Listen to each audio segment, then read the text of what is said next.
ওই তো ওইখানে সোফিয়ার রক্ত পড়ে আছে, গরম তাজা রক্ত, সোঁদা গন্ধ। মাছিও সন্ধান পায়নি এখনো। লাশটা টেনে সরিয়ে নিয়ে যাওয়া হচ্ছে। ওই পা থেকে কোমর অব্দি পুঁতে ফেলা হয়েছিল মাটির নিচে। মাটি সরিয়ে এখন তুলে আনা হচ্ছে তার থ্যাঁতলানো দেহ। সূর্য মুখ লুকিয়ে আছে মেঘের আড়ে, ছায়াপথে কোনো আলোক চিহ্ন নেই। আজ অন্ধকার দিন, অন্ধকার দিন আজ। সারা গায়ে অন্ধকার মেখে গাছও প্রণত হয়ে আছে। দেখো, বাসা খালি করে পাখি চলে গেছে দূর দেশে। এ দৃশ্য সহ্য হয় না বলে লক্ষ্যচ্যুত দু একটা পাথরে ফুল ছিঁড়ে পড়ে আছে রক্তের ওপর।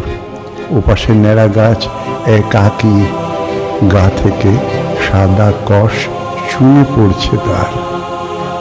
চরিত্রহীন অপবাদে সোফিয়া জাহানকে মানুষ আজ এই একটু আগে পাথর ছুঁড়ে মেরেছে।